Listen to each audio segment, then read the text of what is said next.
Welcome to the deep dive. We take the sources you share and, well, really dig into the key insights. Today, we're looking at some really fascinating material you sent over. It seems to be teaching from a very respected Thai Buddhist teacher, Longpu Wat Pak Nam, as the source calls him. That's right. And it's quite specific. This source takes us right into the heart of some core Buddhist concepts, particularly this powerful idea of truth, saccavajja, I believe is the Pali. Saccavajja, right. And also a set of qualities called Bojjhaṅga, the factors of enlightenment. And what really jumps out, I think, is the angle it takes. It connects these, quite spiritual ideas directly to physical well-being, even healing. Yeah. And the source uses some pretty striking stories from the tradition to illustrate this. Absolutely. The text is quite bold, actually. It presents these ideas, these practices, as incredibly powerful tools. It even suggests, well, according to the source itself, that they might be more effective than conventional medicine. Wow. Okay, that's a big claim. So that's our mission for this deep dive then. Let's unpack what this source is saying. We'll explore this idea of the power of truth. Look at these 7 Bojjhaṅgas as the text describes them. Examine the stories it uses, especially around healing, and then, get into how the source actually suggests you cultivate these qualities. Sounds like a plan. It's a deep dive into a really specific and quite potent perspective from this particular lineage. Okay, let's unpack this. So let's kick off with this concept of saccavajja, or truth.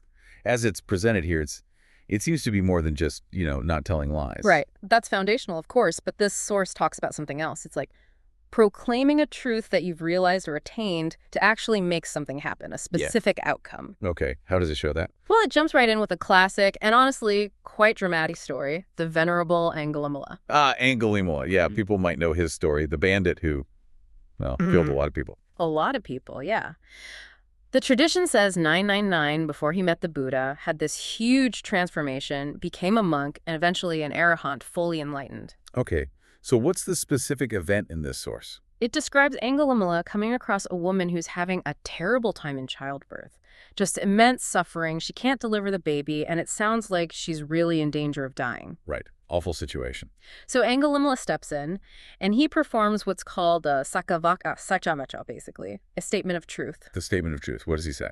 The source quotes him, and the core meaning, as translated in the text we have, is something like, "Sister, since I was born with the noble birth, I do not recall intentionally taking the life of any living being." Okay, wait. The noble birth. That's key, isn't it? Because, he obviously couldn't say he'd never killed anyone, his past. Exactly. That's the crucial point the source emphasizes.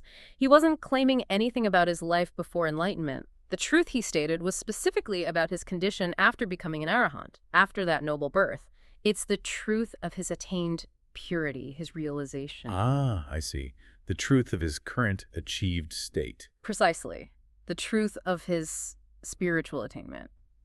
And the result. Yeah, what happened? The source puts it very directly. It says, basically, the moment he finished speaking those words, the woman gave birth instantly, immediately, without further trouble. Instantly. Wow.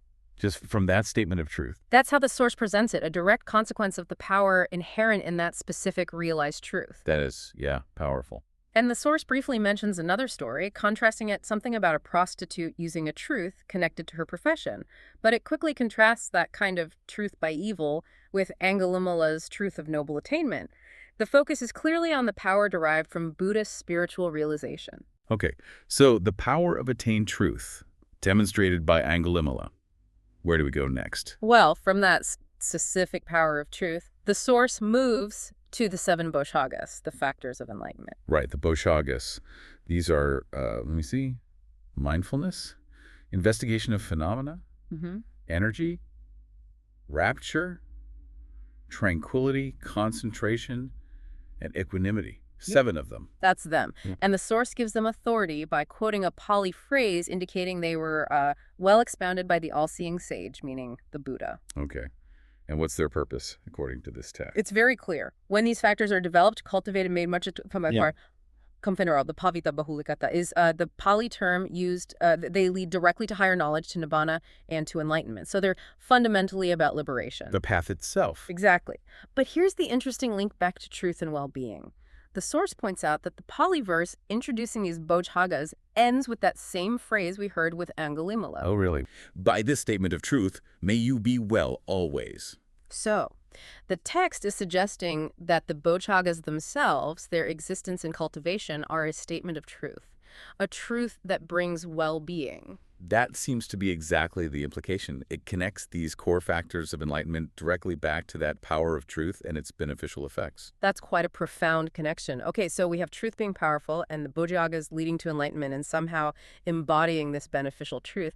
But how does the source demonstrate the link to actual physical healing? That seems like a big leap. It makes that leap using more historical accounts from the scriptures. The first one involved two of the Buddha's chief disciples, Venerable Moggallana and Venerable Kassapa. Okay. And the source says they were sick. Upon rejoicing in that teaching, they were immediately freed from their illnesses. Immediately. Just by hearing the teaching and feeling joy about it. Yeah. That's quite something for a physical illness. It is a very direct claim. And the source follows it up with another story, this time involving the Buddha himself. Buddha himself got sick. According to this account, yes, afflicted by illness. Okay, so what did he do? Did he teach himself the Bojjhaṅgas? No, he asked another monk, Venerable kaṇda, to recite the Bojjhaṅgas to him, respectfully but mankata. He had someone else recite them to him. And who does?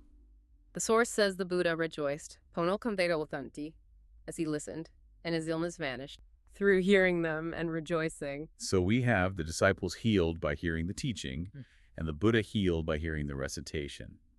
In both cases, the source claims the illness just vanished.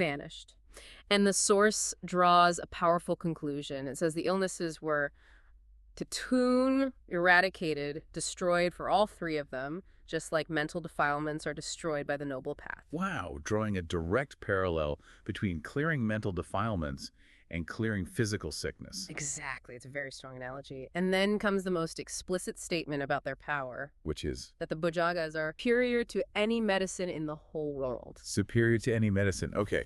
And it even adds, as you noted earlier, that this practice is apparently still used at Wat Phak Nam today for healing, sometimes without conventional medicine. So it grounds these scriptural claims in a living practice. Right. It brings it from ancient history into something presented as currently applicable. Which leads us to the how. How does this source say you actually cultivate these powerful factors? Okay, yes, the practical side. The source connects their cultivation directly to a very specific meditative instruction. It's really the core practice described in the latter part of the text. And what is that instruction? It's about making the mind stop or become still. The phrase used repeatedly is plus make tam jai hayut. Tam jai hayut. Well, the source describes each factor as arising out of or within that process of achieving and deepening mental stillness. It's not like 7 separate things you do, but qualities that emerge as the mind settles down in a particular way. Okay, interesting. Can you walk us through that? How does it describe each one? Sure. So, sati, mindfulness first. Here, it's described as never being careless, not letting the attention drift. It's about fixing your attention very precisely. Right. At what the source calls the center point, det, which is usually understood as a specific point inside the body in this tradition, and then maintaining the stillness right there. First night, done yet. Fastest even dead, keeping the awareness anchored and still at that point. Okay, so mindfulness is keeping the mind stopped at that specific spot. Got it. Next. Next is Dhammavikaya, investigation of phenomena. Now, this happens while the mind is already still. Okay. So as the mind is stopped, if good or bad thoughts or feelings arise, the investigation here isn't about analyzing them in the usual sense. It's more about observing them from that place of stillness. The instruction is basically keep the mind stopped, be watchful, but don't engage or get carried away. Maintain the stop. All right. So you notice things arise, but the main task is just to keep the mind stopped, regardless. That seems to be the emphasis in this text, yes. Yeah. Then virya, energy or effort. Okay. Here, the effort isn't about striving in an outward way. It's the specific effort needed to preserve the stillness. Diligently protecting that stopped mind, not letting it waver or disappear, not getting moved by likes or dislikes that might arise. So it's an active effort to maintain the stopping, not an effort to do something else. Exactly. It's the energy of stability. Following that is piti, which is rapture or joy. And how does that fit with stopping? The source says this joy, this happiness and lightness, bhusha, naturally arises from the mind being successfully stopped. When the mind stops, this pleasant feeling comes up. It's a result of the stillness. Okay, natural byproduct. Seems so. Then comes passaddhi, tranquility. This is about deepening the stillness even more. The source uses this interesting repetition, stopping within the stop, just settling deeper and deeper, relentlessly, tooth, no retreating. Wow, okay. Deeper and deeper stillness. Which leads to samadhi, concentration. This is when the mind becomes really firmly established, stable, and unified right at that point of stillness. How about just not two, but truly one? Single pointedness born from that deep stillness. Okay, deep, unified stillness. And the last one? The last is upekkha, equanimity. This is described as the state you reach after samadhi is strong. The mind becomes perfectly still and neutral. Saccavajja, still and indifferent or neutral. So then it can come no sense of duality anymore, just a profound, stable impartiality that arises from that deep, unified concentration. That's a very detailed and specific progression, all built around this core practice of making the mind stop. It sounds intense. It's presented as a very focused and profound practice. And the source loops back, saying that cultivating these factors to this level, even at Gramon, if you reach this standard, that's what leads to those big results. Higher knowledge, nibbana, enlightenment. And also, as it claimed earlier, resolving problems like illness. Yes, the source explicitly says it leads to overcoming. It directly links this deep meditative cultivation not just to spiritual goals, but to solving worldly difficulties, including sickness. So it really frames this deep inner work as having potentially powerful external effects. That is definitely the perspective presented in this source, yes, supported by those stories we discussed. Well, there you have it, a deep dive into this really intriguing source on the Bojjhaṅga Parita.